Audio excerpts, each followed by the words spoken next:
আল্লাহর জমিনে ইসলামী হুকুমত যতক্ষণ পর্যন্ত কায়েম হবে না, সাইয়েদনা ফারুক আজমের মতো সৎ সাহস নিয়ে ঈমানের বলে বলিয়ান হয়ে কালেমার দাওয়াত দিবে না, ততক্ষণ পর্যন্ত সমাজ থেকে বিশৃঙ্খলা, বেহায়াপনা, মদ জুয়া একটা সেকেন্ডের জন্য বন্ধ হবে। আইন আছে, মদ জুয়ার বিরুদ্ধে কি আছে?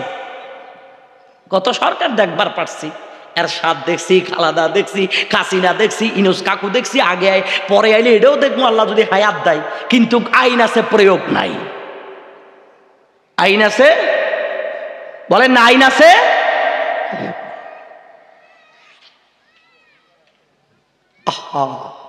বাজান, বড় দুঃখ, বড় বেদনা বাপ, শোনেন আমরা কোথায় আছি। ও বাবা, মন্তব্য করেন না, গন্তব্যে গিয়ে তারপরে করবেন, এখন না। এখন আগে যদি ভালো লাগে তার কথাগুলো শোনেন, এরপরে যত ইচ্ছে মন্তব্য করবেন রাত্রে গন্তব্যে গিয়ে, ঠিক আছে? যদি ইসলামী হুকুমত থাকতো, কোরআন সুন্নাহর আইন যদি থাকতো, সাইয়েদনা হুজুর ফারুক আজম রাদিয়াল্লাহু তাআলা, যিনি নবী পাকের দ্বিতীয় খলিফা ছিলেন, সুবহানাল্লাহ বলুন। নবীজির কি ছিলেন? দ্বিতীয় খলিফা। মিশরের গভর্নর ছিল হযরত আমর ইবনুল আস। সাইয়েদনা ফারুক আজমের একজন সাহেবজাদা, যার নাম হযরত আবু শামা, উনি গেলেন মুসলমানের পক্ষে সৈনিক হয়ে যুদ্ধ করার জন্য।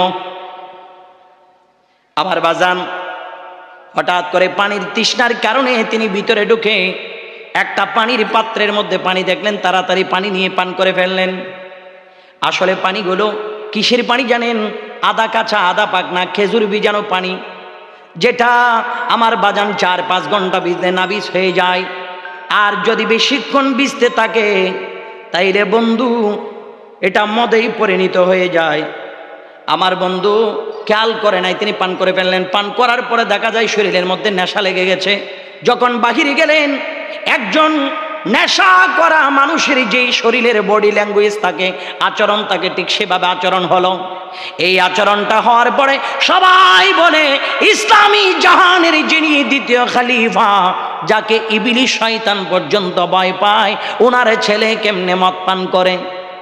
নবী পাকের খলিফা হযরত ফারুক আজমের সাহেবজাদা, ইনি আমর ইবনুল আসের কাছে গিয়ে বলে, ওগো চাচা, আমাকে আপনি পানিশমেন্ট দেন, শাস্তি দেন। আমি জানি না ওখানে যে খেজুর ভেজা পানি ছিল, পান করলাম, আমার ভেতরে কেমন জানি নেশায় আক্রমণ করেছে, আমার শরীরের কেমন জানি বডি ল্যাঙ্গুয়েজটা কেমন জানি হয়ে গেল, আমাকে শাস্তি দেন। তখন গভর্নর বলে, আপনি হযরত ওমরের বেটা, আপনার শরীরে আমি বেতের আঘাত তো এভাবে দিতে পারি না, এটা কেমনে হয়? কয়, না না চাচা, কোনো ধরনের স্বজন প্রীতি চলবে না, ইসলামী হুকুম যেটা সেটাই পালন করতে হবে।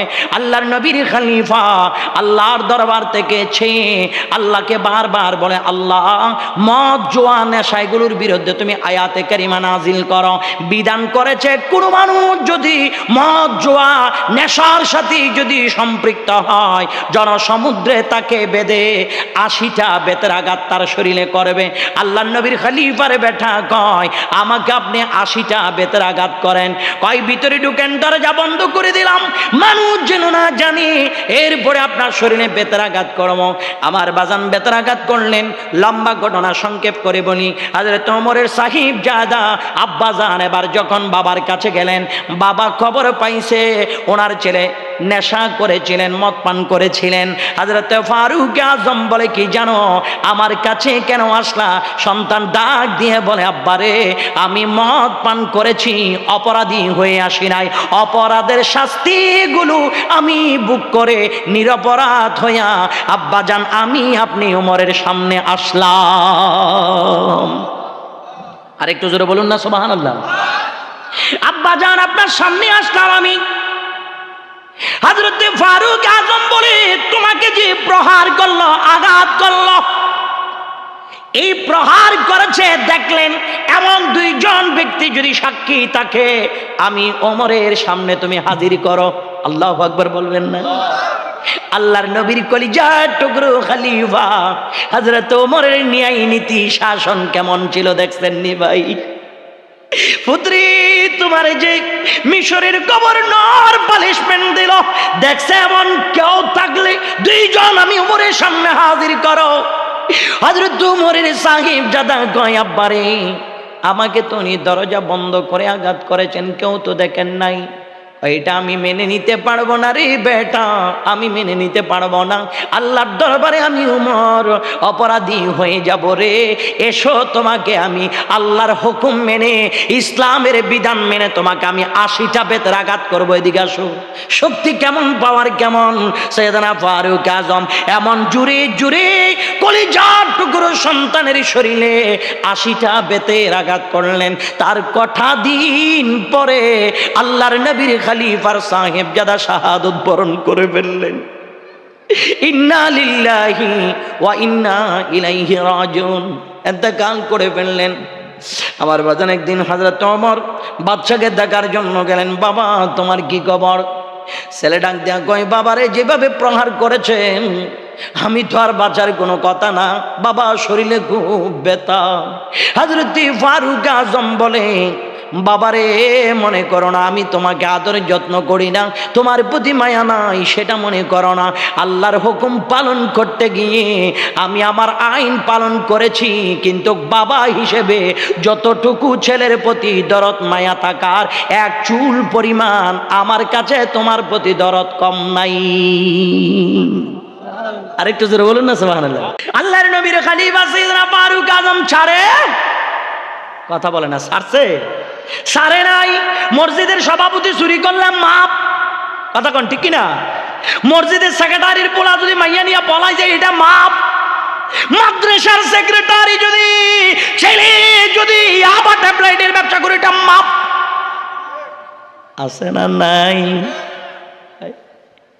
যেই জিনিসটারে তো মাফ করে দেই সহজে, আল্লাহ তাআলা বলে, ইয়া আইয়ুহাল্লাযীনা আমানু ইন্নামাল খামরু ওয়াল মাইসিরু ওয়াল আনসাবু ওয়াল আযলামু রিজসুম মিন আমালিশ শাইতান। আল্লাহ বলে, হে ঈমানদারগণ, মদ, জুয়া, মূর্তি পূজা, ভাগ্য নির্ধারক, লটারি, এগুলো হচ্ছে ঘৃণ্য বস্তু, এগুলো শয়তানের কাজ। এগুলো কার কাজ? এটা শয়তানের কাজ। এখানে আছে কিনা জানি না, এমনও দেখা যায় মাঝে মধ্যে এলাকায় যখন মিলাদুন নবীর মাহফিল হয় বিভিন্ন জায়গার মধ্যে জুয়া খেলা বসায়। মেলার মধ্যে কি বসায়? জুয়া খেলা। ওরে আমার রসুল প্রেমিক, ওলি প্রেমিক সুন্নি মুসলমান, একটু করে শোনেন, যেগুলোকে আল্লাহ শয়তানের কাজ বলছে এগুলো আমি ইমানদার হয়ে করতেই আছি। কত মজা! টাহার টাহা, কথা কন ঠিক কিনা? আমার দেশের যুব সমাজ সারাটা দিন পরিশ্রম করেছে, রাত্রে বিছানায় গিয়ে জোয়ার সাথে এমন ভাবে সম্পর্কে ঢুকে পড়ে জ্বালাই করে দিলাম। আজরাইল সেখানে যাইতে পারে কিনা? আল্লাহ কয় সেখানে ঢুকে পড়বে রে। নির্দেশ হইতে দেরি আমার মাওলা মায়ের কুলের 2 দিনের শিশুর জান বের করে নিয়ে যাবে, ঠিক কিনা ভাই? যদি বাচ্চার জন্য মা কাঁদে, বাবা কাঁদতে কাঁদতে যদি বেহুশ হয়ে যায়, ওরে বন্ধু, নানা কাঁদে, নানি কাঁদে, দাদা কাঁদে, দাদি কাঁদে, 10 বছর পরে নাতি পাইলাম, 5 দিন পরে দেখা যায় আজরাইল প্রাণটা বের করে নিয়ে গেছে। সুযোগ দিবে নাকি? সমস্ত টাকা দিয়ে দিবেন, আজরাইল 1 সেকেন্ডের জন্য জান ফিরাই দিবে? দিবে না। তাইলে কিভাবে মনে করলেন এই পৃথিবীতে এসেছেন এত সুন্দর একখানা সোনালী যৌবন নিয়ে? এই যৌবনটা চিরজীবন থাকবে কিভাবে মনে করলেন? এই যৌবনের পাওয়ার একদিন চলে যাবে। এজন্য আল্লাহর হাবিব সরওয়ারে কায়নাত সাল্লাল্লাহু আলাইহি ওয়াসাল্লাম বলে, শাবাবাকা ক্বাবলা হারামিকা। আল্লাহর নবী বলে, যৌবন কালটা বুড়া কাল আসার আগে মূল্যায়ন করা। বৃদ্ধকাল আসার আগে কি করো ভাই? মূল্যায়ন করো। বলেন আব্বাজান, বৃদ্ধকাল আসার আগে কি করো? সবাই বলেন একটু, যদি আপনারা উত্তর দেন হ্যাঁ আমার একটু বলতে ভালো লাগবে, আর আপনারা যদি নাই বলেন কবেন হুজুর বক বক করেন, এটি ভালো লাগে না, এরকম লাগবে, নিজের কাছে মনে হবে অপরাধী অপরাধী। হ্যাঁ, আপনি একটু উত্তর দিবেন, আমি একটু বলতে কষ্টটা কমে যাবে, আমার ভালো লাগবে। আল্লাহ আপনাদেরকে বুঝদান করুক, আমিন বলুন। আলহামদুলিল্লাহ, এখন কত সুন্দর পরিবেশ হয়ে যাচ্ছে, আস্তে আস্তে হবে। হয়তো আমার ভাই কিবরিয়া সাপ, উনি যেহেতু আজকের প্রধান বক্তা, হ্যাঁ, উনি আসলে আরো সুন্দর পরিবেশ হবে আমি আশা করি। আমি ছোটখাটো মানুষ, আমার আগে দিছি শুধু 2-4টা মানুষ এক জায়গায় করার জন্য, ঠিক আছে, আমি আমার দায়িত্বটা পালন করছি আর কি। উনি আসলেই আমি আশা করব পরিবেশটা আরো সুন্দর হবে। তার আগে যদি একটু এসে ময়দানটা যদি আরেকটু সাজিয়ে দিতে পারেন, ওনার চেয়ে বেশি আমার আল্লাহ তার রসুল খুশি হয়ে যাবে। আর একটু জোরে বলেন, একটু কি সাজাই দিতে পারবো ইনশাল্লাহ? কিবরিয়া সাহেব আমার ভাই, ওনার বাড়ি হচ্ছে ব্রাহ্মণবাড়িয়া, উনি সেটেল কোথায়? চট্টগ্রাম। বলেন না কোথায়? চট্টগ্রাম। আমার বাড়িও হচ্ছে এই সিলেট হবিগঞ্জে, আমি সেটেল চট্টগ্রামে। তাইলে আমি চট্টগ্রাম থেকে আসতে পারি, উনি ব্রাহ্মণবাড়িয়া থেকে আসতে পারে, উনি কুমিল্লা থেকে আসতে পারে, উনি আপনার মসজিদ থেকে আসতে পারে, কিন্তু কোনো মৌলানা সাহেব নিজের পকেট থেকে কথা বলে না। কথা যা বলে সব কোরআন আর হাদিস মদিনা মুনাওয়ারা থেকেই বলে, ঠিক কিনা? ব্যক্তি এই জায়গার হতে পারে, কথা কিন্তু এই জায়গার না, কথা নিজের পকেটের না, কথা হচ্ছে সোনার মদিনার। কথা বলেন ঠিক কিনা? তাইলে এই ক্ষেত্রে যেই হবে হোক, আলেম যখন কথা বলবে, আলেমের কথাগুলি গুরুত্ব সহকারে শোনা, এটা হচ্ছে আদব। এটা কি? সেই এলাকার হোক, এ তো আর এলাকার কথা বলবে না। আমি যেই কোরআনের কথা বলি, উনিও তো সেই কোরআনের কথা বলবে, ঠিক কিনা? আমাদের প্রধান বক্তা আমার ভাই কিবরিয়া সাহেব, আল্লামা কিবরিয়া সাহেব, উনি যে হাদিসের কথা বলে, ইনিও তো সেই হাদিসের কথা বলবে। নাকি উনি বাড়ি থেকে নতুন কথা বানাই জনাই আনবে? এরকম সুযোগ আছে নাকি? কথা বলেন, আছে? তাইলে উলামা ইকরামের আলোচনা করে যদি যথাযথ যদি সমাজের প্রত্যেকটা রন্ধ্রে রন্ধ্রে যদি প্রয়োগ হয়, মানুষ যদি সেটা আমল করে, এই দেশের মধ্যে আর বিশৃঙ্খলা থাকবে না, ঝামেলা থাকবে না, উশৃঙ্খল ছেলে মেয়ে হবে না। নিজেরা যদি বুঝতে পারে, আমল করার পরে নিজের সুন্দর যৌবন, নিজের হায়াতের বাজেটটাকে যদি মূল্যায়ন করে, তাইলে দেখা যাবে ওই ছেলেটা আল্লাহর ওলি হয়ে যাবে। আরেকটু জোরে বলুন না সুবহানাল্লাহ। আমার বাজান, আল্লাহর ওলি হওয়া এটা খুব সহজ একটা কাজ, এটা এত কঠিন কাজ না। এখন অনেকের সান্দু গরম হয়ে গেছে নাকি? আল্লাহর ওলি হওয়া একেবারে সহজ একটা কাজ। কেন জানেন? সাহাবী হওয়াটা বড় কষ্ট ছিল। আল্লাহর নবীর সাহাবী হওয়া বড় কষ্ট ছিল। একজন নবীর সাহাবী হইতে গেলে পৃথিবীর মুসলমান নিজের বাবার কাছে দুশমন হয়ে যেতে হয়। নবীজির কালেমা পড়তে হলে নিজের মার কাছে দুশমন হইতে হয়, নিজের স্ত্রীর কাছে দুশমন হইতে হয়, প্রতিবেশীর কাছে দুশমন হইতে হয়। নবীরে পাইতে হলে গোটা দুনিয়া ছাড়ি দিতে হয়, ঠিক কিনা? আল্লাহর ওলির মাকাম অনেক উপরে। সহজ কেন বলেছি জানো?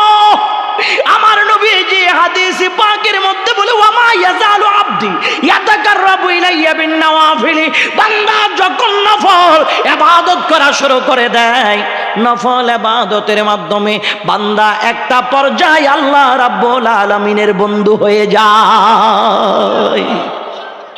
কারণ আব্বা জান, ও বন্ধু, শুনেন শোনেন, এই নফল ইবাদতের মধ্যে কোনো স্বার্থ, বলেন আছে? স্বার্থ নাই। স্বার্থ ছাড়া যে কাজ করে সে তো আল্লাহর বন্ধু হয়। বন্ধু কারে কয়? যে কোনো স্বার্থ খোঁজে না। স্বার্থ, আমি ওনারে বন্ধু বলি, দোস্ত তুমি ভালো আসনি, দোস্ত আমারে ট্রাই করবে, আমার ভিতর কোনো স্বার্থ আসেনি। যখন দেখবে আমার ভিতর কোনো স্বার্থ নাই, উনি আমাকে বলবে, সিটেঙ্গা বন্ধু তুমি আমার খাঁটি বন্ধু। কথা কন ঠিক কিনা? কারণ উনি বিনা স্বার্থে আমাকে মহাব্বত করে।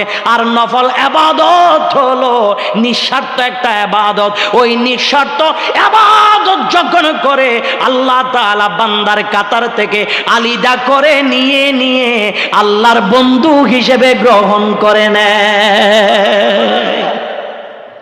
যেমন আব্বাজান শোনেন, মানুষ যখন নিয়ত করবে, আজ থেকে আমি গুনার কাজ করব না। কিয়ের কাজ? বলেন কিসের কাজ? গুনার কাজ। আজ থেকে আমি গুনার কাজ করব না, এই নিয়ত যখন বান্দা করবে, আল্লাহ তারে জাহান্নামের আগুন থেকে বাঁচাইবে। কিসের আগুন? সবাই বলেন কিসের আগুন? জাহান্নামের আগুন। আর বান্দা যখন সিদ্ধান্ত নিবে ফরজ ওয়াজিব আমল করব, আল্লাহ তারে জান্নাতের বাসিন্দা করবে। সুবহানাল্লাহ বলেন। আর বান্দা যখন সিদ্ধান্ত গ্রহণ করবে সুন্নতে মুআক্কাদার আমল করব, আল্লাহ তারে নবীজির শাফাত দান করবে। আমার বাজান, এই চারটা আমলের মধ্যে শর্ত আছে।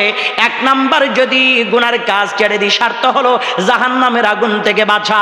ফরজ ওয়াজিব যদি আমল করি, শর্ত হলো আল্লাহর জান্নাতে যাওয়া। সুন্নতে মুআক্কাদার আমল যদি করি, শর্ত হলো মদিনা ওয়ালা নবীর শাফাত পাওয়া। আর ওয়াজিব, এই সুন্নতে মুআক্কাদার আমল হলো নবীজির শাফাত পাওয়া, এটাও শর্ত। আর নফল ইবাদত না করলেও জান্নাতে যাওয়া যায়। এই নিঃশর্ত নফল ইবাদত আল্লাহর বান্দা যখন করবে, আল্লাহ তাকে ওলি বানাই দিবে। আল্লাহ কি বানাই দিবে? আওয়াজে বলেন, কি বানাই দিবে? তো আল্লাহ ওলি বানাই দিবে। আপনারা ওলি হতে চান? বলেন না, আপনারা ওলি হতে চান? তাইলে ওলি হতে গেলে নিঃস্বার্থ ইবাদতের দরকার আছে না নাই? আওয়াজে বলেন, আছে না নাই? আপনি গভীর রাত্রে তাহাজ্জুদের নামাজ পড়বেন, কেউ আপনাকে বাধা দিবে না। তাই আপনার জন্য সহজ ইবাদতের মাধ্যমে আল্লাহর ওলি হওয়া। ও পৃথিবীর মুসলমান, আপনি গোপনে গোপনে মানুষকে না দেখি আপনি আল্লাহর জিকির, জিকিরে ইলাহি, জিকিরে মুস্তাফা আপনার ভিতরে আপনি জারি রাখবেন, আল্লাহর ওলি বানিয়ে দিবে। নফল কাজ আপনি জমিনে হরদম 24 ঘন্টা করতেই থাকবেন, আল্লাহ আপনাকে ওলির মাকাম দান করবে। সুবহানাল্লাহ বলেন। কোন আল্লাহর ওলিকে ইবাদত বন্দেগী ছাড়া হইছে? আওয়াজ বলেন, হইছে? এখন তো ইবাদত করার লাগে না ওলি হইতে গেলে।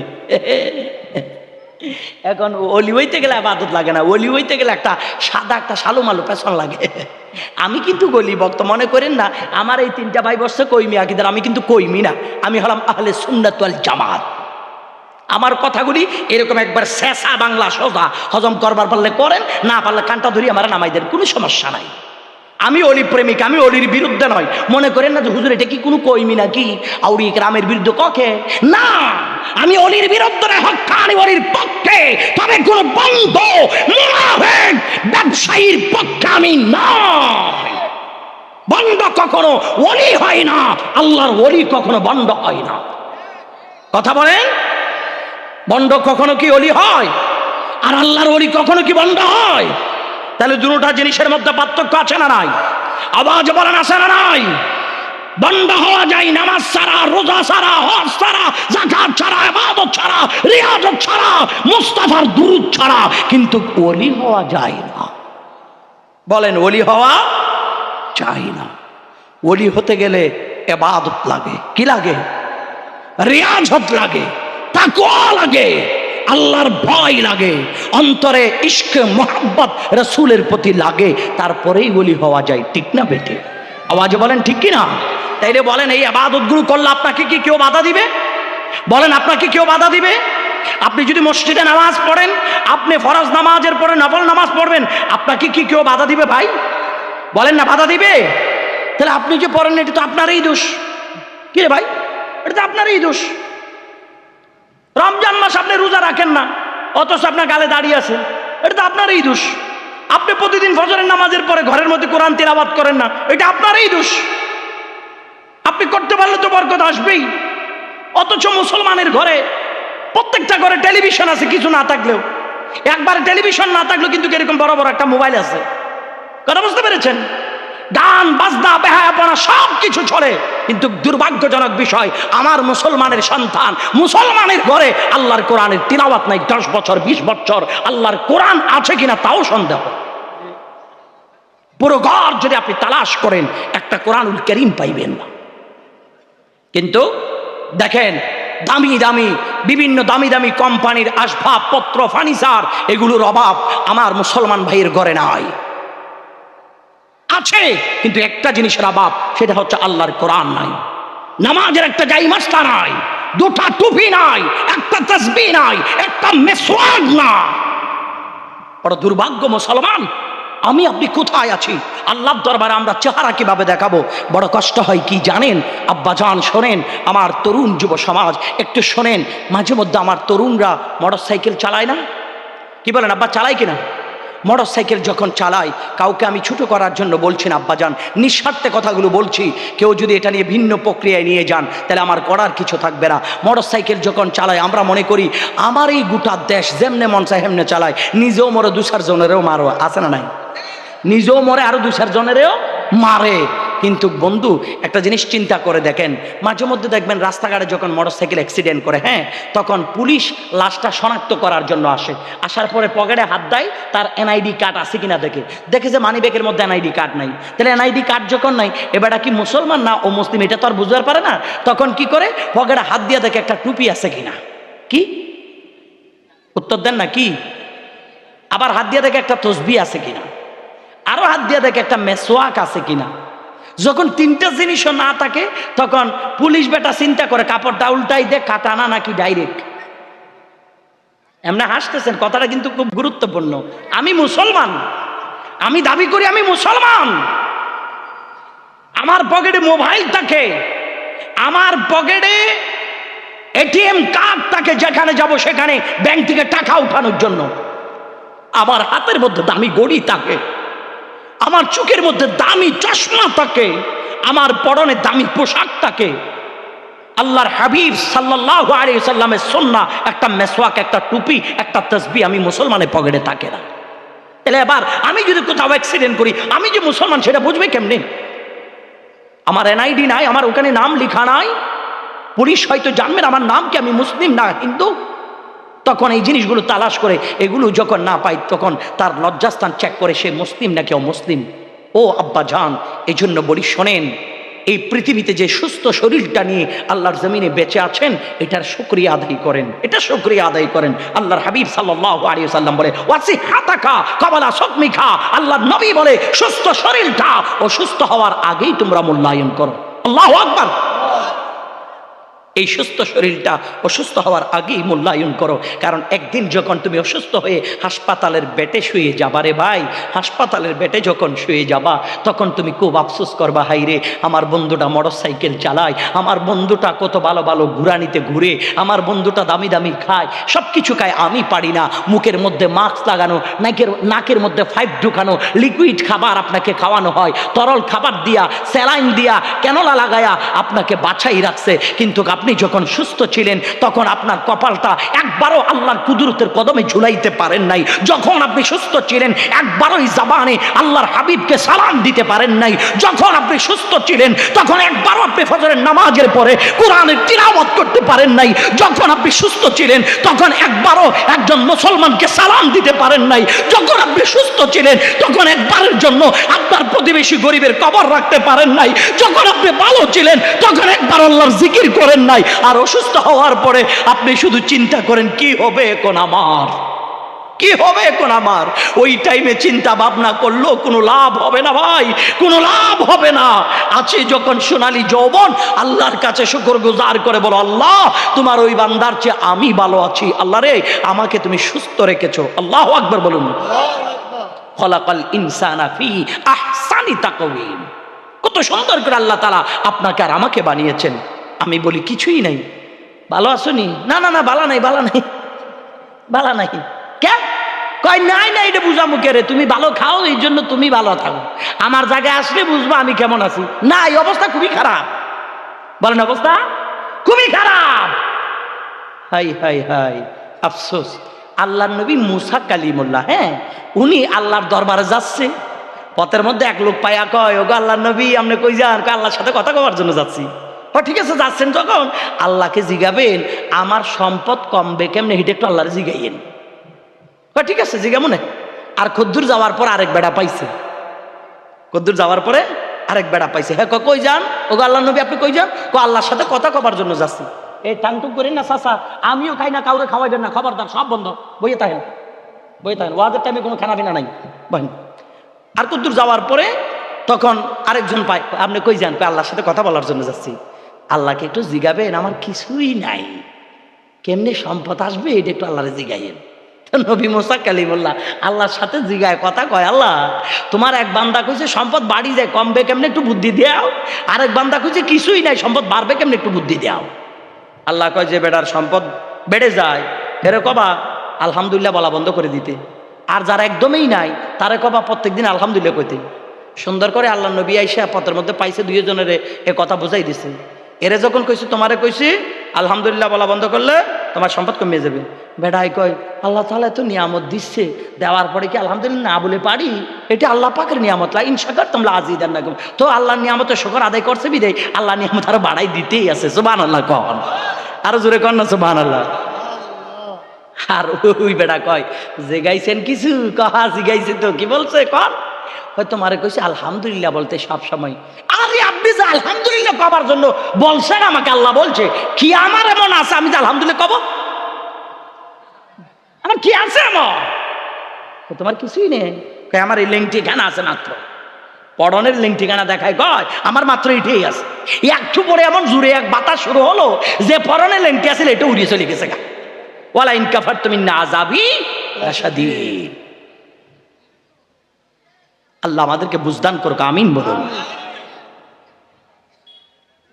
একজন বান্দার জন্য সবচেয়ে বড় নিয়ামত আল্লাহর বান্দার জমিনের মধ্যে সুস্থ আছে, এটাই আল্লাহ তাআলার দেওয়া বড় নিয়ামত। এর চেয়ে বড় নিয়ামত আর কিছুই হতে পারে না। আমার বাজান হৃদয় কানা যখন পাথরের মতো হয়ে যায়, আল্লাহর জিকির করতে ইচ্ছে করে না, আল্লাহর নবীর দুরূদ পড়তে ইচ্ছে করে না, আউলিয়া কিরাম পীর বুজুর্গের সবক আদায় করতে মন চায় না, তখন মাঝে মধ্যে তুমি হাসপাতালে গিয়া রুগী দেখবা কারো পা উপরের দিকে বেঁধে রেখেছেন, আর কারো পায়ের মধ্যে 1 মণ 2 মণের পাথর বেঁধে নিচের দিকে ঝুলাই রাখছে, আর কেউ কাচিত হইয়া হাসপাতালের বেডের মধ্যে শুয়ে আছে। তার দিকে তাকায়া তুমি বলতে পারবা আল্লাহ তুমি আমাকে অনেক ভালো রেখেছো, আলহামদুলিল্লাহ। হ্যাঁ দুনিয়ার মানুষ শোনেন, আমাদের কাছে কৃতজ্ঞতা নাই, আমাদের কাছে শুকরিয়া নাই। আমার আছে তো সম্পদের পাহাড় হয়ে যাওয়ার পর আমার ভিতরে একটা স্পিড থাকে, সেটা কি জানেন? নাই নাই কিছু নাই, আরো দরকার। ঠিক না বেটি? আরো দরকার।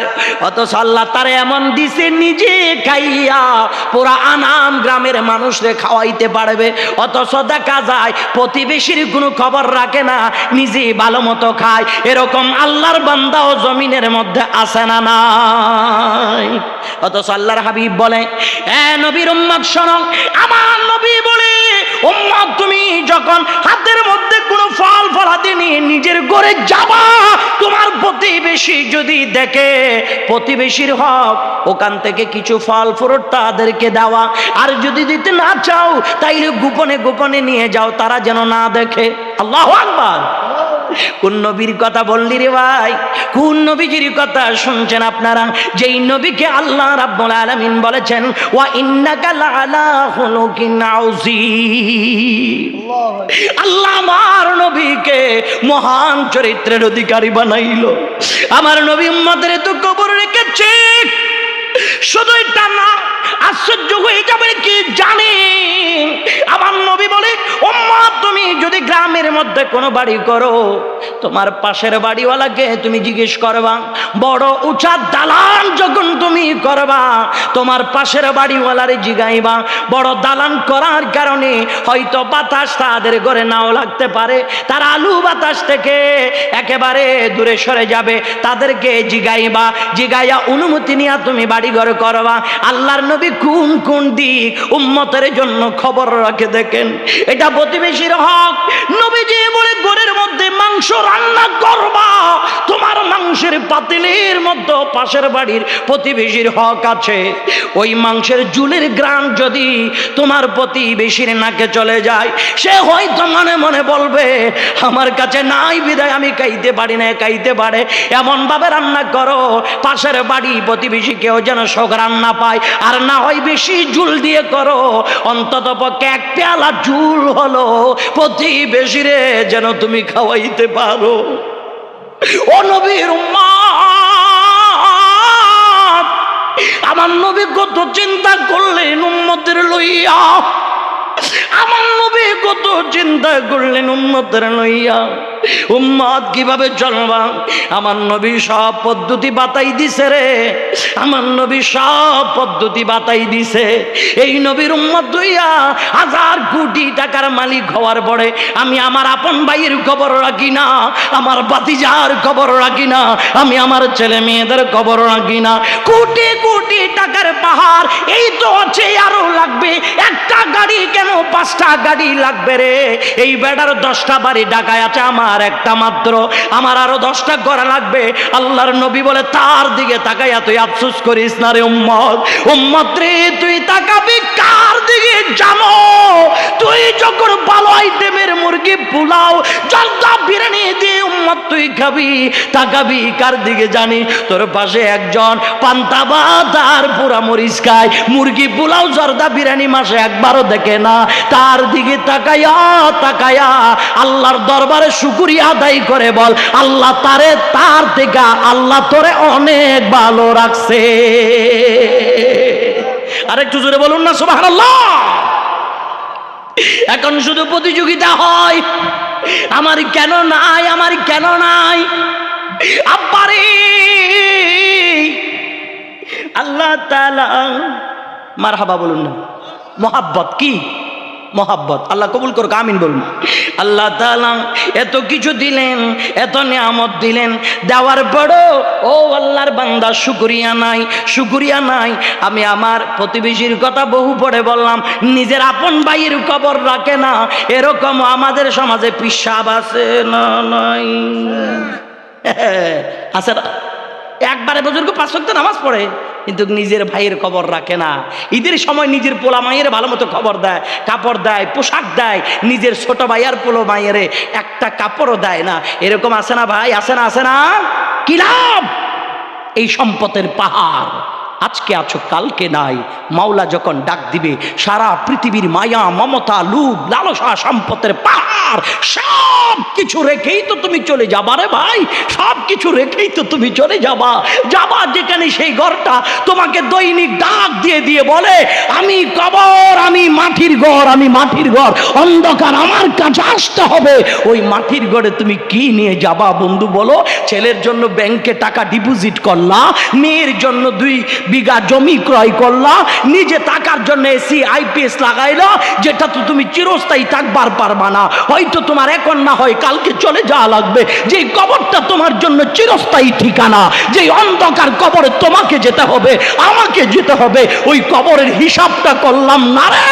আমার রাসূল বলে, এ দুনিয়ার উম্মত শোন শোন, আমার যেই উম্মত ওই কবরের হিসাবটা রেখে নিজের ঈমান আমলকে মজবুত করেছে, ইবাদত বন্দেগী রিয়াজত দ্বারা নিজের ঈমানকে মজবুত করেছে, আমার সেই উম্মত কবরে আসার আগে আল্লাহ ফাফরিশুহু মিনাল জান্নাহ, তার জন্য জান্নাতের বিছানা আল্লাহ কবরে বিছিয়ে দিবে। সুবহানাল্লাহ। তার জন্য জান্নাতের বিছানা হয়ে যাবে। আর না হয় আপনি আমি সবাই কিন্তু মাটিতে শোয়াই দিবে। বলেন এমন কোনো কি আছে ভাই মারা যাওয়ার পরে মাটির বিছানায় ল্যাপ তুষক দেয়? এরকম আছে চাচা আব্বা? বলেন আছে? ওরে আদরের ভাই একটু বসো, তোমরা বসলে তো একটু ভালো লাগবে, কথাগুলো বলার ইচ্ছে জাগবে রে ভাই। একটু বসো, কোরআনের কথা শোনো, নবী পাকের হাদিসের কথা শোনো, জিন্দগিটাকে একটু পরিবর্তন করো। গতানুগতিক পদ্ধতিতে গোটা জীবন একরকম কাটাইলে চলবে না। ইশকে রাসূল নিয়ে ঈমান আকীদা মজবুত করতে হবে রে বন্ধু, ঈমান আকীদা মজবুত করতে হবে। কারণ মৃত্যু জিনিসটা এমন টাইমে এসে যাবে, তুমিও টের পাবা না তোমার মরণটা কখন হবে। এরকম যদি টের পাইতো তাহলে দুনিয়ার সব মানুষ আগাম প্রস্তুতি গ্রহণ করে একেবারে হাজি সাহেব হয়ে যেত। কথা কোন ঠিক কিনা? জানে না কে কখন মারা যাবে, যে কোনো সময় মারা যাইতে পারে। তো রাসূল বলে, আমার উম্মত তো বুদ্ধিমান রে, দুনিয়াতে সব মানুষ মারা গেলে মাটিতে বিছাই দিবে, মাটির বিছানায় শোয়াই দিবে, যেখানে কম্বল থাকবে না, ল্যাপ থাকবে না, তুষক থাকবে না, বাতি থাকবে না, আলু থাকবে না, দরজা থাকবে না, জানালা থাকবে না, ওই মাটিতে শোয়াই দিবে। কি বলেন? বাংলার প্রধানমন্ত্রী ইউনূস বলেন, বাংলার সাবেক প্রধানমন্ত্রী শেখ হাসিনা বলেন, বাংলার সাবেক প্রধানমন্ত্রী বেগম খালেদা জিয়া বলেন, এরশাদ সাহেব বলেন, বলেন, জামাতের নেতা বলেন, ইসলামী ফ্রন্টের নেতা বলেন, জাসদ বাসদের নেতা বলেন, 1000 কোটি টাকার মালিক বলেন, পীর সাহেব বলেন, মসজিদের ইমাম বলেন, আপনি সাধারণ মুসলমান মুসল্লি বলেন, মারা গেলে সেই মাটির বিছানাটাতে আপনাকে রেখে দিয়ে চলে আসবে। বদকারের কোনো জ্বালা হবে, বদকার যার তার জ্বালা শুরু হয়ে যাবে, ইমানদারের জ্বালা হবে না। ইমানদার তো আনন্দে থাকবে, কারণ রহমতের নবীর দিদার হবে, আমার মাওলার দিদার হবে। আর বদকারকে যখন কবরে শোয়াই দিবে তখন বলবে, পুত্রে তোর জন্য বাড়িটা সুন্দর করে সাজাই দিলাম, আমাকে মাটিতে একা রেখে যাচ্ছিস, এই দামি বাড়িটাতে এসি ছেড়ে দিয়া তুই ছেলে ঘুমাইবি, আমার কবরটা রাখবি না, আমার একা রাখি যাস না। ওই কবর থেকে বদকার ডাক দিয়ে দিয়ে বলবে, দুনিয়ার কোনো মানুষের কানে এই মুর্দা বদকার তার জবানের আওয়াজটা দুনিয়ার কোনো মানুষ শুনবে না, মানুষ শুনবে না। আর ইমানদারের জন্য কোনো পেরেশানিও থাকবে না।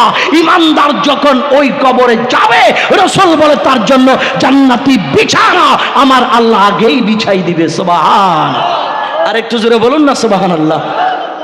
ও আব্বা, একবার চিন্তা করে দেখেন আমরা কোন দুনিয়ায় আছি, কোন জগতে আছি, কোন কালচারকে আমরা ফলো করি, কোন আদর্শ আমরা ফলো করি, কোন থিওরি নিয়ে আমরা চলি।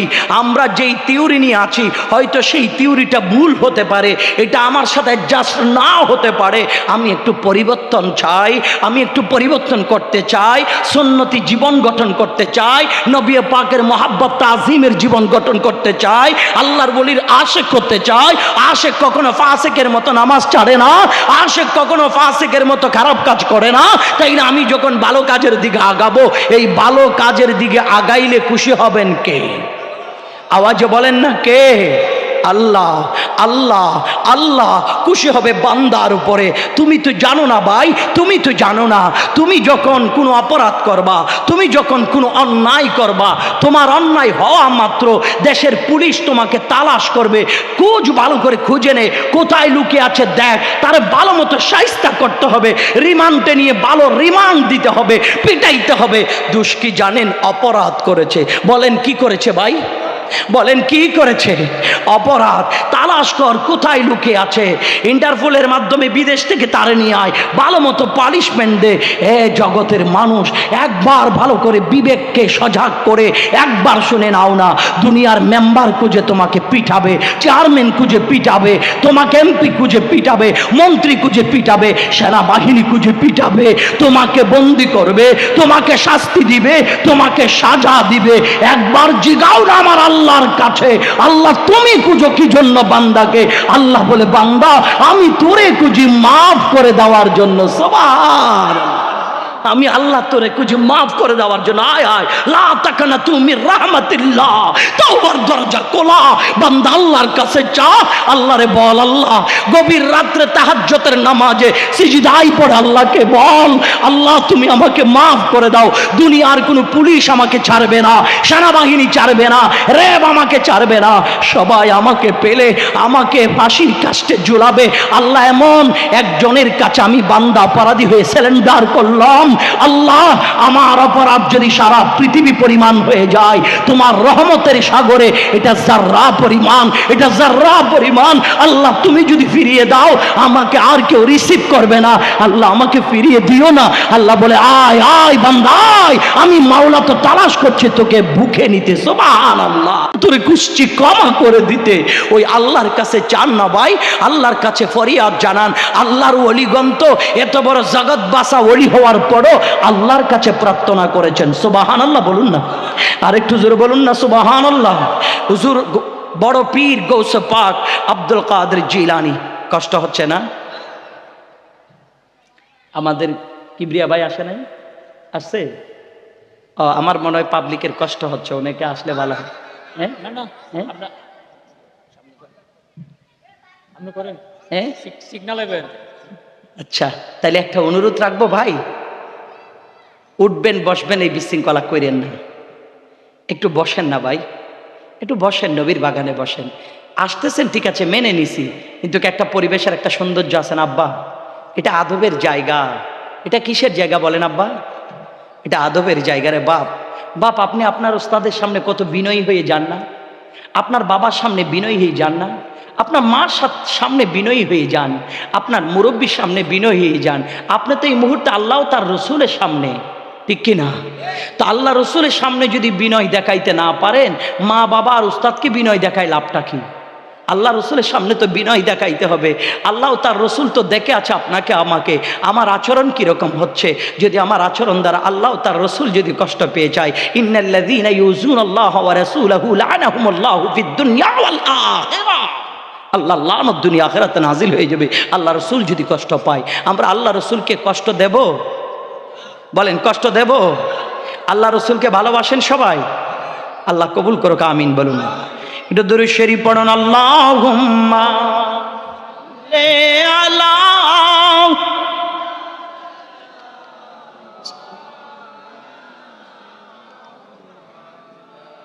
ওয়া আলা আলি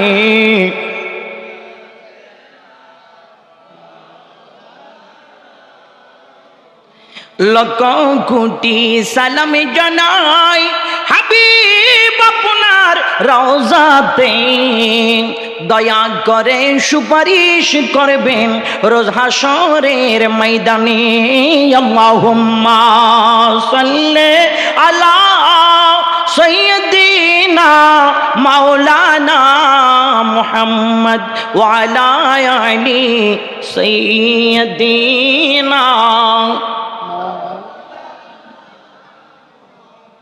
তাইলে আমার ব্রাহ্মণবাড়িয়ার আব্বাজি, পূর্ব কালা জোড়া গ্রামবাসী, সুন্নি জনতা শোনো, দুনিয়ার সমস্ত আইন আদালত তালাশ করে বিচার করার জন্য, আর আমার আল্লাহ বান্দারে খুঁজে ক্ষমা করে দেওয়ার জন্য। যে আল্লাহ বান্দারে তালাশ করে ক্ষমা করার জন্য, ওই আল্লাহ রাব্বুল আলামিনের কুদরতের দরবারে বন্ধু, দুনিয়ার কোনো মানুষ দেখে না, কোনো মানুষ জানে না মনের খবর। এই নূরানী নবীর মাহফিলে বসেছ, আজকের এই ওয়াজ ও দোয়া মাহফিলের মধ্যে বসছেন।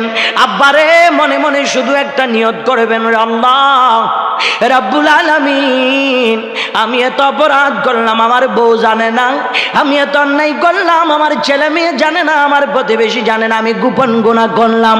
মালিকেরই তারা যদি জানে আমাকে পাথর মেরে মেরে শেষ করে দিত। আল্লাহ তুমি জানার বড় কিছু করলা না, আমারে বাছাই রাখলা। ও আল্লাহ, আলেমের জবানে শুনছি তুমি ক্ষমা করার জন্য কুজো বান্দারে। আল্লাহ গোপনে গোপনে আল্লাহ তোমার দরবারে তাওবা করে তুমি আমাকে মাফ করে দাও। আল্লাহর কাছে গোপনে মাফ চাইলে মাফ করে কি করে না? নিয়ত করেন আব্বাজান, আজ থেকে আর নামাজ ছাড়বো, আজ থেকে আর নামাজ ছাড়বো না, আজ থেকে আল্লাহর কোরআনের তেলাওয়াত ছাড়বো না, আজ থেকে নবীজির দুরূদ শরীফ ছাড়বো না, আমার নবীজির সুন্নাত তরিকা ছাড়বো না, আজ থেকে মানুষের জান মালের ক্ষতি করবো না। একদিন তো চলে যাব, যাওয়াটা যেন সুন্দর হয়ে যায়। হলো তোমার মা বাবা, আল্লাহু আকবার, সবচেয়ে সম্মানিত তোমার মা বাবা, হক্কানি পীর বুজুর্গের কাছে যাবা। মা বাবাকে কষ্ট দিয়ে নয়, আমাকে বলেছেন একটু করে মা বাবার বিষয়ে কথা বলার জন্য। আজকে দুর্ভাগ্যজনক বিষয়, আমরা বন্ধু যদি ফোন করে, দোস্ত তুই কই, দোস্ত আসতেছি, সমস্যা নেই, টেনশন করিস না, আমি কিছুক্ষণের মধ্যে এসে যাব। আর যদি মা ফোন করে, মা অথচ টাকার জন্য ফোন করে না। মা যখন রাত হয়ে যায়, যখন 11টা বাজে, মা ফোন করে, বাবা তুই কই রে, আর না তো আমি ব্যস্ত, এত ফোন দেও কে? এটা মার সাথে কথা হয়, বাবার সাথে কথা হয়। আফসোস, সেই মা বাবা তো তোমার অভিভাবক, তোমার খবর নিচ্ছে তুমি ভালো আছো না খারাপ আছো, আসবা নাকি আসবা না, এই খবরটা মা নিচ্ছে। অথচ সেই মা বাবার সাথে সুন্দর ব্যবহারটুকু আমরা করলাম না। আল্লাহ রাব্বুল আলামিন বলে, একজন বা দুইজন মা বাবাকে যদি বৃদ্ধ বয়সে পাও, এমন কোনো আচরণ করবা না যে আচরণ দ্বারা মা বাবার জবানে উফ শব্দ যেন বাহির না হয়। ওয়ালা তানহারহুমা, ধমক দিয়ে জাটকি দিয়ে মা বাবার সাথে কথা বলিও না, মাধুর্য ভাষায় কথা বলো। ওয়াকুল্লাহুমা কৌলান কারীমা, মা বাবার সাথে মাধুর্যপূর্ণ আচরণ দিয়ে কথা বলো। আমরা মা বাবার সাথে কথা বলি দাস দাসীর মতো। বড় কষ্ট লাগে কি জানো ভাই, যেই মা 10 মাস 10 দিন পেটে রেখেছে, 10 মাস 10 দিন মা পেটে রেখেছে, ওই মায়ের কবরটা রাখলাম না। ঘর থেকে বের হই, নিজের স্ত্রীর কাছে যখন জিজ্ঞেস করি, বিবি কিছু লাগবে কিনা বলো, ওরে ছেলের মা কিছু লাগবে কিনা বলো, ওই টাইমে তোমার মাটা দরজার গোড়ায় দাঁড়ায়া তোমার চেহারার দিকে তাকায়া থাকে, তোমার বাবাটা দরজার গোড়ায় দাঁড়ায়া তোমার চেহারার দিকে তাকায়া থাকে। আমার আদরের জাদু মানি আমাকে কি একটু জিজ্ঞেস করবে, আল্লাহ আমার তো রাতের বেলার ওষুধ নাই, আমার তো পান নাই, আমার তো ওষুধ নাই, এই কথাটা জিগাবে কিনা? মা আর বাবা তোমার দিকে তাকাই থাকে। দুর্ভাগ্য কপাল পোড়া, বউরে জিগাও কিন্তু মাওরে জিগাইলা না, বাবারে জিগাইলা না। কত বড় কষ্ট যে মা আর বাবা পায় এটা বুঝার বাসা। এই মা বাবা চাই সন্তান মা বাবাকে জিজ্ঞেস করো, মা তোমার কি লাগবে এটা, আপনি এমনি জিগাই দেবেন। প্র্যাকটিক্যাল একটা কথা বলি, হ্যাঁ, বিদেশ থেকে ফোন দিবেন বিবিরে, দেখেন আবার কষ্ট নিয়ে না, আমরা বোঝার জন্য বলছি। বউরে ফোন দিবেন, কিছু লাগবো নি, আসেনি কিছু, মা কি থাকবে কেন, তুমি কি টাকা একেবারে সব বাড়াই দিছো নাকি, অল্প অল্প টাকা দিছো, কি করো, দেশে আসলেই তো বুঝবা। পোলার টিউশন ফি, স্কুল ফি, কত টাকা, কত খরচ, কত টাকা টাকা লাগবে, তাড়াতাড়ি টাকা পাঠাও, কত টাকা পাঠাও, ঠিক না? আর জনম দুঃখিনী মাকে যখন ফোন দেয়, মার যদি জিগাও মা কিছু লাগবে, মা কি বলে জানো, ফুত আমার কিছু লাগবে না, বাপ তুই ভালো আছিস, খাইছো বাবা, বাবা আর মা এটাই জিগায়। আজকে সেই মায়ের খবরটা রাখবার পারি না রে ভাই। বিদেশ গেলে প্রবাসী ভাই ডেলি 4 বার 5 বার নিজের বউয়ের সাথে ভিডিও কলে কথা বলি, ঠিক না ভাই? আমি আমার রক্ত জড়া ঘামের পয়সা গাম জমিনে ফেলে কষ্ট করে উপার্জন করা বিদেশে থাকা প্রবাসী বাইরে বন্ধু, তোমাদের কদমে হাত রেখে বলি বন্ধু, স্ত্রীকে যদি ডেলি 4 বার ফোন দাও, মা বাবাকে সপ্তাহে 1 বার হলো একটু ফোন দিয়ে জিজ্ঞেস করিও মা বাবা কেমন আছে, 1 বার হলো বাবাকে জিজ্ঞেস করিও। কারণ এই বাবার খবর হয়তো তোমার কাছে জানা নাই, কিংবা জানলেও তুমি প্র্যাকটিক্যাল দেখো না বিদায় তুমি বুঝতে পারো না। বাবা তোমাকে ঈদের জামা পড়াই দিছে কিরকম করে জানো, নিজের রিক্সাটা বিক্রি করে দিছে, যেটা চালায়া তোমার খাওয়াইতো। ঈদের দিন তোমার পোশাক দিতে পারবে না, 2 দিন আগে বিক্রি করে তোমার পোশাক কিনা দিছে। আর বাবা ফাটা জুতা পরে, ফাটা স্যান্ডেল পরে, ফাটা লুঙ্গি পাঞ্জাবি পরে গাওয়ার ময়দানে যায়, এটা বাবা। কোনো চায়ের দোকানে যখন, কোনো নাস্তার দোকানে যখন মিঠাই বিক্রি করে, নাস্তা বিক্রি করে, সব লোক যখন বৈশা বৈশা খায়, বাবা দেখলে বাবারও খেতে মন চায়, কিন্তু বাবা চিন্তা করে আমি খাইলে তো পোলার জন্য কিছু নিয়ে যেতে পারবো না, ওটা চিন্তা করে বাবার ওই মনের চাহিদা অনুযায়ী খাবারটা খাইতে পারে না। এটার নাম বাবারে ভাই, এটাই বাবা। তোমার জন্য সেই বাবা জমি বন্ধক দিয়ে দেয় তোমার জন্য, সন্তানের জন্য। সেই বাবার সম্পদগুলি বিক্রি করে তোমাকে মানুষ করার জন্য, তোমাকে ডাক্তার বানাবে, ইঞ্জিনিয়ার বানাবে, লয়ার বানাবে, পুলিশ বানাবে, ভালো একটা সরকারি চাকরিজীবী বানাবে। বাবার নিজের বসত বিটা সদ্যা বিক্রি করে দেয়। আর দেওয়ার পরে তুমি যখন সরকারি কোয়ার্টারের মধ্যে থাকো, সরকারি গাড়ি, সরকারি নিরাপত্তা বাহিনী প্রোটোকল দিয়ে যখন তুমি চলো, বাবার খবর থাকে না। বাবা মানুষের বাড়িতে থাকে, মানুষের গোয়াল ঘরে থাকে। বাবার শীতের সময় বাবার কাছে একটা চাদর নাই, একটা বার তুমি বাবার খবর নিলা না, বাবার খবর নিলা না। এটা দ্বারা মনে করুন আমার আল্লাহ তোমার উপর খুশি হয়ে যাবে, মনে করুন আমার আল্লাহ তোমার উপর খুশি হয়ে যাবে। দুনিয়ার সবাই তোমাকে স্বার্থের জন্য ভালোবাসবে, 2টা জাত তোমাকে নিঃস্বার্থে ভালোবাসে, একটা হলো মা আর একটা হলো বাবা। কি বলেন আব্বা, ঠিক কিনা? মা বাবার মধ্যে সন্তানকে ভালোবাসে, এতে কোনো স্বার্থ নাই। বলেন আছে আব্বাজান, আছে? কোনো স্বার্থ নাই। ওই বাবাকে যখন কষ্ট দাও তখন বাবার কলিজাটা পাথরের মতো চোরমার হয়ে যায় ভেঙে। মাকে যখন কষ্ট দাও মায়ের কলিজাটা পাথরের মতো চোরমার হয়ে যায় ভেঙে। মা বাবা তোমার কাছ থেকে বিশাল কিছু চায় না, শুধু একটু জিগাইবা মা তুমি খাইছো কিনা। না খাইলেও আমার মা তোমাকে বলবে কি জানো, মাশাআল্লাহ খাইছি রে ফুত, তুই খাইছস কিনা এটা ক, এটাই বলবে মা। কিন্তু মা তোমাকে বলবে না খাই নাই, খাবার দিছস আমারে, এটা মা কোনোদিন বলে না, এটা বাবা কোনোদিন বলে না। অথচ বাকি সবাই বলে, মা বাবা বলে না। ওই মা বাবার খবর আমরা একটু নিতে পারি না, এই মা বাবার খবর আমরা নিতে পারি না। আল্লাহ বলে ওয়াসাইনাল ইনসানা বিওয়ালিদাইহি ইহসানা হামালাতুহু উম্মুহু কুরহা ওয়া ওয়াদাতুহু কুরহা ওয়া হামলুহু ওয়া ফিসালুহু 30 শাহরা। মা কোন মা জাননি পৃথিবীর যুবক? মার কথা বারবার আল্লাহ তাআলা কুরআনুল কারীমের মধ্যে মা বাবার কথা এত বেশি বলার কারণ কি জানো? যেই মা তোমাকে 10 মাস 10 দিন পেটে রেখেছেন, কষ্টের পর কষ্ট সহ্য করে মা প্রসব বেদনা সহ্য করতে পারে না, এত ব্যথা যন্ত্রণা হয়েছে, মা তোমাকে জন্ম দিয়েছে। রাস্তার বিড়াল কুকুরের মতো মা তোমাকে গরু পুকুর ঘাটে রাস্তার ধারে ফেলে দেয় নাই। ওই মা 30টা মাস ধরে তোমাকে বুকের দুধ পান করাইলো।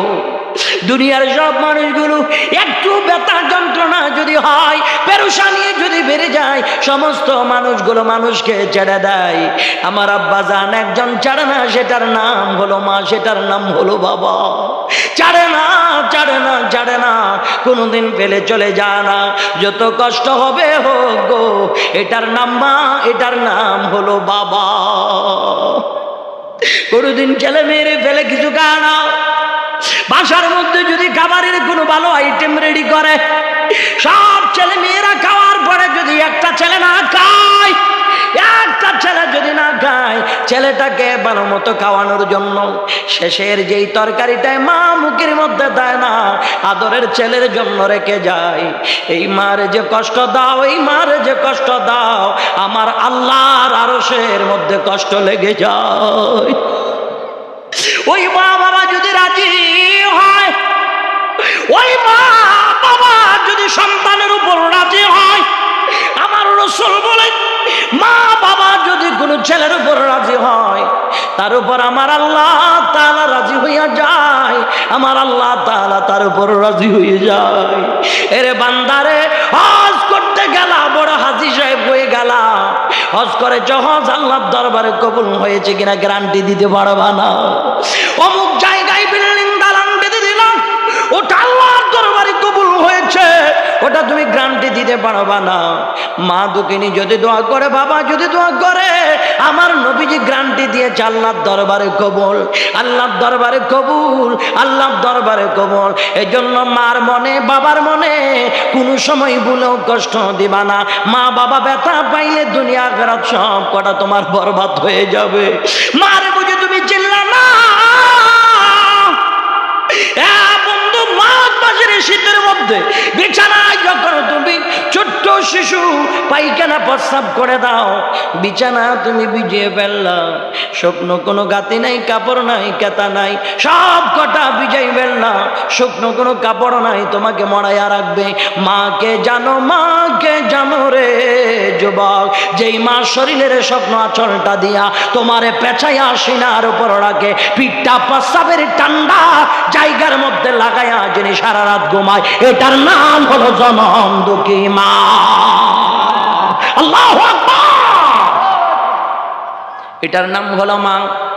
মা কোনোদিন বিচার দেয় না, মা কোনোদিন কারো কাছে গিয়ে নালিশ নিয়ে যায় না। অথচ 19-20 যদি হয়ে যায়, আমরা মায়ের নামে বিচার দেই। কথা বলেন ঠিক কিনা? আল্লাহ ভাইদের মোহাব্বত আল্লাহ কবুল করুক, আমিন বলুন। আল্লাহু আকবার। এই মা কারো কাছে বিচার দিতে যায় না, মা কারো কাছে নালিশ দিতে যায় না। আর 19-20 যদি হয়ে যায়, মা বাবার নামে বিচার দিতে যায় ইউনিয়ন পরিষদে। কথা বলেন ঠিক কিনা? পুত্রে তোর কিছু ছিল না, তুই যাবারে কথা বলতে জানতি না রে ভূত, এরে ভূত কথা বলতে জানতি না। কোথার যন্ত্রণায় কাতর হয়ে গেলি রে ভূত, তোর জবানে বলা লাগে নাই। আমার মা তোর চারা দেখা, মা তোর চারা দেখা, আমার মা বুঝতে পেরেছে তোরে খাবার দেয়া লাগবে। আইরে দরদি মা, বুকের দুধ তোরে মন বইরা পান করাই দিছে রে। অথচ মা বাবা বুড়ো হয়ে গেলে লজ্জায় বলতে পারে না মা, মা লজ্জায় বলতে পারে না বুড়ো হয়ে গেলে আমার বাবা। ওই মা বাবার কবর রাখো না রে যুবক, ওই মা বাবার কবর রাখো না। আনায় কাবার ইমাম হইল কোনো লাভ হবে না। যদি আল্লাহ রাজি করতে চাও, আমার নবীরে যদি রাজি করতে চাও, তাইলে মা বাবারে রাজি করো, মা বাবারে রাজি করো, মা বাবারে খুশি করো। আল্লাহর প্রিয় নবী আমার এতিম নবী সাহাবায়ে কিরামদেরকে নিয়ে নবী আমার তালিম দেয়। এমন টাইমে একজন পর্দা করা মহিলা, আল্লাহু আকবার, একজন পর্দা করা মহিলা আমার নূর নবী রহমতের ভান্ডার নবীজির দিকে আসা শুরু করলেন।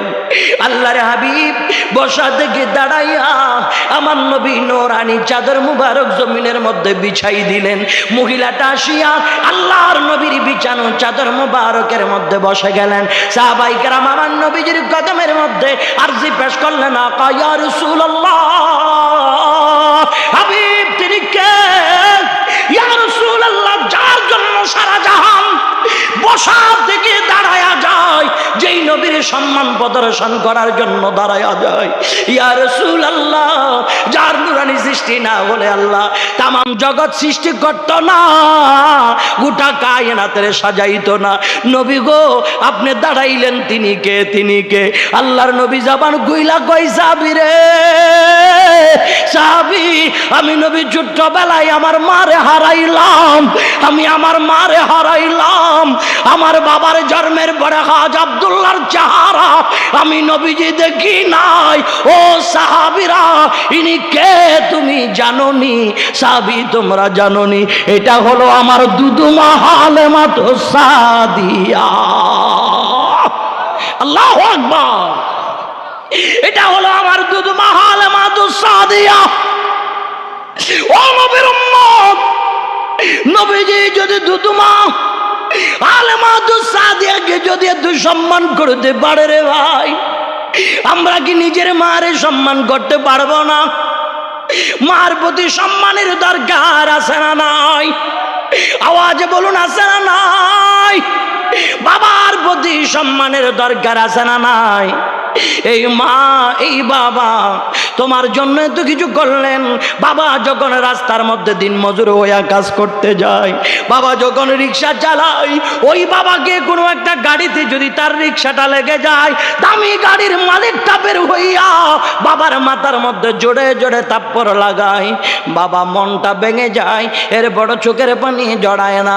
ঘরে আসলে কত সুন্দর খাবারগুলো নিয়া ছেলে মেয়ের সামনে দাঁড়ায়, ছেলে মেয়ের বুঝতে দেয় না মনের ব্যথাটা। তুমি ছেলেরে মানুষ করার জন্য কত কষ্ট বাবা পায়, তারপর তোমার বুঝতে দেয় না। আর তুমি জানি বড় হওয়ার পরে, বউ বিয়ে করার পরে, স্ত্রী পাওয়ার পরে এমন কথা বলো, বাবার কলিজাটা মুহূর্তের মধ্যে ভেঙে চুরমার হয়ে যায়। এমন কথা বলো, বাবার কলিজা মুহূর্তে ভেঙে চুরমার হয়ে যায়।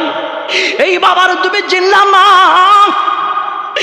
বন্ধু, যার কাছে বাবা নাই, যার কাছে আদরের মা নাই, তার কাছে গিয়ে জিজ্ঞেস করো মা বাবা কত বড় নিয়ামত, মা বাবা কত বড় সম্পদ, তার কাছে গিয়ে জিজ্ঞেস করো। যখন দেখবা শুক্রবার জুমার দিন জুমার নামাজের পরে যার মা নাই, যার বাবা নাই, সে কবরস্থানের পাশে গিয়া দাঁড়াইয়া দাঁড়াইয়া কান্দে। লাইলাতুল বরাত, লাইলাতুল কদরের রাত্রে গুরুস্থানের মাঝখানে গিয়া কান্দে। ঈদের দিন সবাই মুরগি পোলাও জর্দা বিরিয়ানি মিষ্টি খায়, কোরবানের দিন সবাই পশুর গলার মধ্যে ছুরি চালায়। যার কাছে মা নাই, যার কাছে বাবা নাই, সে কবরস্থানের মাঝখানে দাঁড়ায়া দুই চোখের পানি ছেড়ে দিয়া কয়, মা তুমি কই গেলা গো মা? তার যে গাও মা হারা বেদনা কাকে বলা হয়? তার যে গাও বাবা হারা যন্ত্রণা কাকে বলা হয়? ও পৃথিবীর যুবকেরে, এই জন্য বারবার জোর হাতে কদমটা রেখে, কদমের মধ্যে হাতটা রেখে বলে যাই রে বন্ধু রে, বলো কোনোদিন মা বাবার কলিজায় আঘাত দিবা না। মা বাবার কলিজায় আঘাত দিবা, তাইলে তুমি জাহান্নামের কীট হয়ে যাবা। কারণ আল্লাহর নবী বলে, মা তোমার জান্নাত, মা বাবা তোমার জাহান্নাম। যদি মা বাবাকে খুশি করতে পারো তুমি জান্নাতে, ওই মা বাবার কলিজায় আঘাত দিলে তুমি জাহান্নামী। মা বাবার কলিজায় আঘাত দিলে তুমি জাহান্নামী। আল্লাহর নবী এজন্য বলে, কোন ছেলে শোনো, তোমার ঘরে যদি মা বাবা যদি দুইজন থাকে, তাইলে তোমার ঘরের মধ্যে আল্লাহর জান্নাত আছে। আল্লাহু আকবার বলুন। মা বাবা যদি তোমার ঘরে থাকে তাইলে তুমি মনে করো আল্লাহর জান্নাত তোমার ঘরে আছে। তোমার ঘরে মা বাবা থাকলে আল্লাহর জান্নাত আছে। আমার রাসূল বলে সেই মা বাবার চেহারার দিকে পৃথিবীর উম্মত শোনো, একবার যদি মায়ার নজর দিয়ে তাকাও, আল্লাহর হাবিব বলে একটা কবুল হজের সওয়াব আল্লাহ তোমার আমল নামার মধ্যে দান করবে।